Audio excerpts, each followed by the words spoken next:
2026 നിയമസഭാ തെരഞ്ഞെടുപ്പില് UDF-ന് ഒന്ന് മനസ്സിരുത്തി കഴിഞ്ഞാൽ ചില ജില്ലകൾ പൂർണ്ണമായും പിടിച്ചെടുക്കാൻ കഴിയും.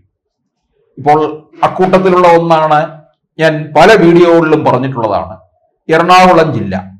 അത് UDF-ന്റെ ഒരു പച്ച തുരുത്ത് തന്നെയാണ്.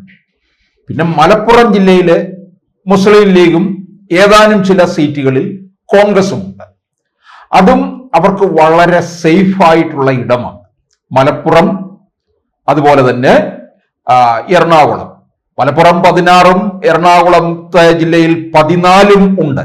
അത് തന്നെ ആകുമ്പോൾ തന്നെ ആകുന്നു ഏതാണ്ടൊരു 30 സീറ്റ് അവിടെ തന്നെ വരികയാണ്. അതുപോലെ മറ്റ് ചില ജില്ലകളും പൂർണ്ണമായും പിടിച്ചെടുക്കാൻ UDF-ന് കഴിയും.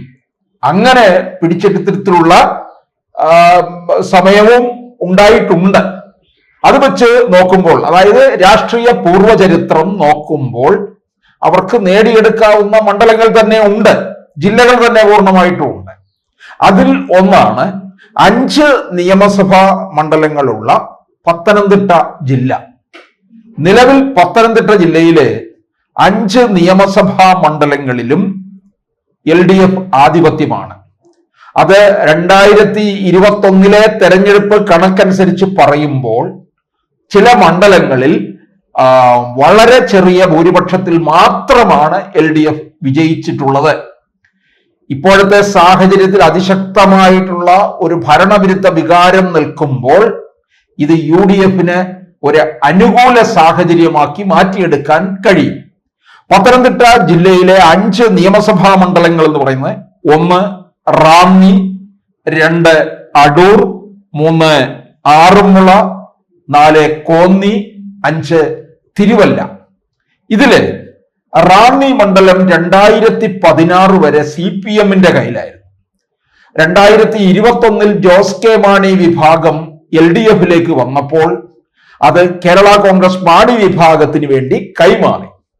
അങ്ങനെ അവിടെ നിന്ന് കേരള കോൺഗ്രസിലെ പ്രമോദ് നാരായണനാണ് കോൺഗ്രസിലെ റിങ്കു ചെറിയാനെ പരാജയപ്പെടുത്തി 1200-ലധികം വോട്ടുകൾക്ക് മാത്രമാണ് പരാജയപ്പെടുത്തിയിരിക്കുന്നത്. പൊതുവെ കോൺഗ്രസിന് അനുകൂലമായിട്ടുള്ള ഒരു കാലമൊക്കെ റാന്നി മണ്ഡലത്തിൽ നിന്ന് മുൻകാലങ്ങളിൽ നിന്ന് ഉണ്ടായിട്ടുണ്ട്. അത് വെച്ച് നോക്കുമ്പോൾ ഇവർക്ക് UDF-ന് അത് തിരിച്ചു പിടിക്കാൻ കഴിയുമെന്നുള്ളതാണ്. റിങ്കു ചെറിയാനെ 1200-ലധികം വോട്ടുകൾക്ക് മാത്രമാണ് പരാജയപ്പെടുത്തിയത്. ഇപ്പോഴത്തെ ഒരു ഭരണവിരുദ്ധ വികാരം കൂടി അതിശക്തമായി നിൽക്കുന്നത് കൊണ്ട് അവിടെ ഉചിതമായിട്ടുള്ള ഒരു സ്ഥാനാർത്ഥിയെ നിർത്തിക്കഴിഞ്ഞാൽ റാന്നി മണ്ഡലം UDF-ന് നേടിയെടുക്കാൻ കഴിയും എന്നാണ് രാഷ്ട്രീയ നിരീക്ഷകർ തന്നെ പറയുന്നത്. അത് UDF വളരെ കരുതലോടുകൂടി തന്നെ മുമ്പോട്ട് പോകേണ്ടതാണ്. മറ്റൊന്ന് അടൂർ മണ്ഡലമാണ്. അത് ഒരു കാലത്ത് കോൺഗ്രസിന്റെ കയ്യിൽ തന്നെ ഇരുന്ന മണ്ഡലമാണ്. തിരുവഞ്ചൂർ രാധാകൃഷ്ണൻ വിജയിച്ചുകൊണ്ടിരുന്നിടം.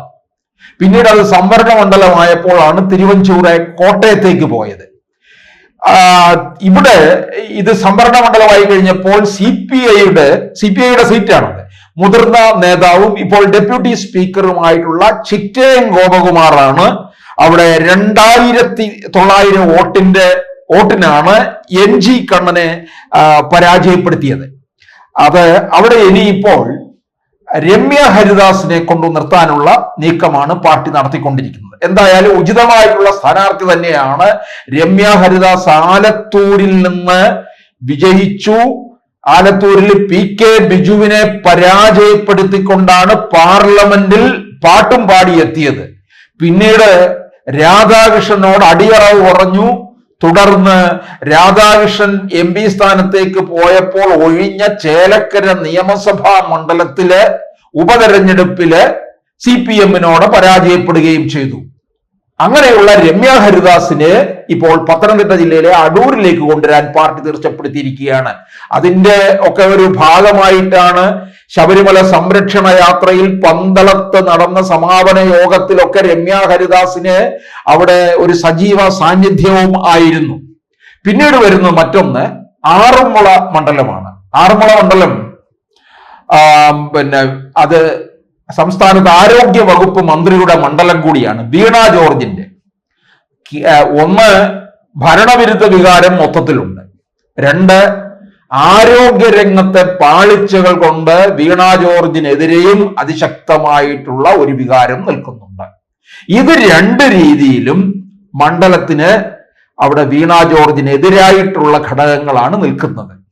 അത് മുതലാക്കാൻ കോൺഗ്രസ് വളരെ ശക്തരായിട്ടുള്ള രണ്ട് യുവനിരയിൽ നിന്നുള്ള രണ്ടു പേരുടെ പേരുകളാണ് ഇപ്പോൾ പറയുന്നത്. ആറന്മുളയിൽ നിന്ന് വീണ ജോർജ് ജയിക്കുന്നത് 19,000 വോട്ടിന്റെ ഭൂരിപക്ഷത്തിലാണ്. പത്തനംതിട്ട ജില്ലയിലെ ഏറ്റവും വലിയ ഭൂരിപക്ഷവുമാണ്. പക്ഷേ വീണ ജോർജ് പ്രതീക്ഷകൾ മുഴുവൻ കളഞ്ഞു കുളിച്ചു. കേരളത്തിന്റെ ഭരണത്തിനെ തന്നെ, ഭരണം 3-ാം വട്ടം LDFന് കിട്ടുന്നില്ല എന്നുണ്ടെങ്കിൽ അതിന്റെ ഒരു പ്രധാന കാരണം ആരോഗ്യവകുപ്പ് കൈയാളുന്ന വീണ ജോർജും അതിന്റെ ഒരു പ്രധാന ഭാഗം തന്നെയാണ്.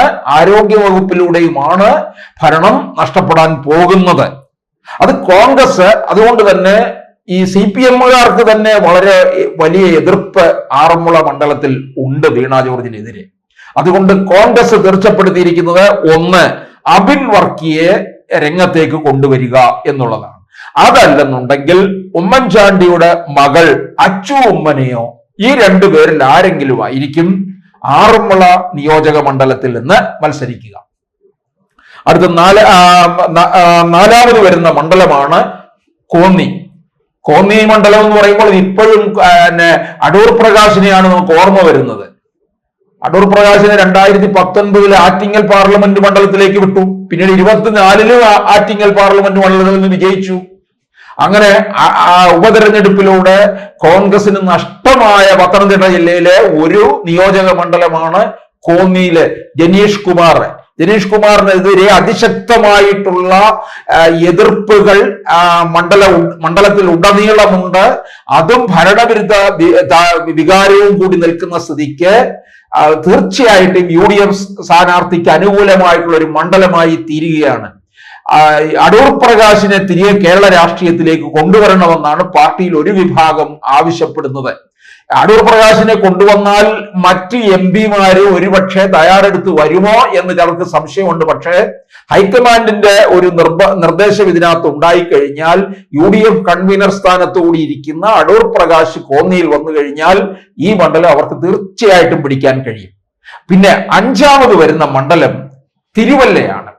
തിരുവല്ലയിലെ കോൺഗ്രസിന് മുൻകാലങ്ങൾ അത് കേരള കോൺഗ്രസ് ജോസഫിന് കൊടുത്തിരിക്കുന്ന മണ്ഡലമാണ്. പക്ഷെ കേരള കോൺഗ്രസ് ജോസഫ് വിഭാഗത്തിൽ നിന്ന് ചില സീറ്റുകൾ ഇക്കുറി കോൺഗ്രസ് ഏറ്റെടുക്കാൻ തീർച്ചപ്പെടുത്തിയിരിക്കുകയാണ്.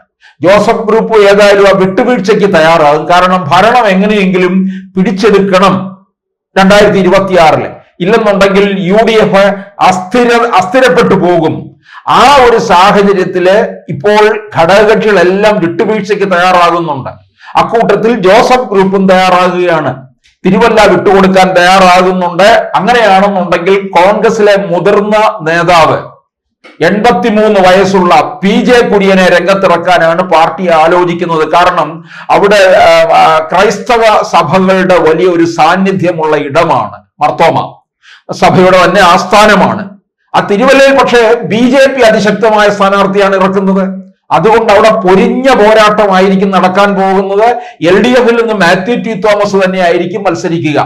അഞ്ചാമത് ഈ പറയുന്ന തിരുവല്ല മണ്ഡലം അത്ര ഈസി ആയിട്ട് കോൺഗ്രസിന് നേടിയെടുക്കാൻ കഴിയത്തില്ല. കാരണം അനൂപ് ആന്റണി BJP സ്ഥാനാർത്ഥിയായിട്ട് നിൽക്കുന്നു എന്നുള്ളത് കൊണ്ട് അത് UDFിനെതിരായിട്ട് മാറുകയും ചെയ്യും. എന്തായാലും 5-ൽ 4 കോൺഗ്രസ് വിചാരിച്ചു കഴിഞ്ഞാൽ വിജയിക്കാം. തിരുവല്ല എപ്പോഴും കഴിഞ്ഞ ഏറെ നാളുകളായിട്ട് അനൂപ് ആന്റണി ആ മണ്ഡലം കേന്ദ്രീകരിച്ച് പ്രവർത്തനം നടത്തുകയാണ്. അവിടെ നിന്ന് BJPക്ക് ഒരു സീറ്റ് വളരെ പ്രതീക്ഷയോടുകൂടിയാണ് കാത്തിരിക്കുന്നത്. അപ്പൊ 5-ൽ 4 UDFിന് നേടാൻ കഴിയും. ഒരു നല്ല സ്ഥാനാർത്ഥികളെ ഇറക്കി അതിൻ്റെതായ രീതിയിൽ പ്രവർത്തനം നടത്തിക്കഴിഞ്ഞാൽ UDFിന് മുന്നേറ്റം ഉണ്ടാകും.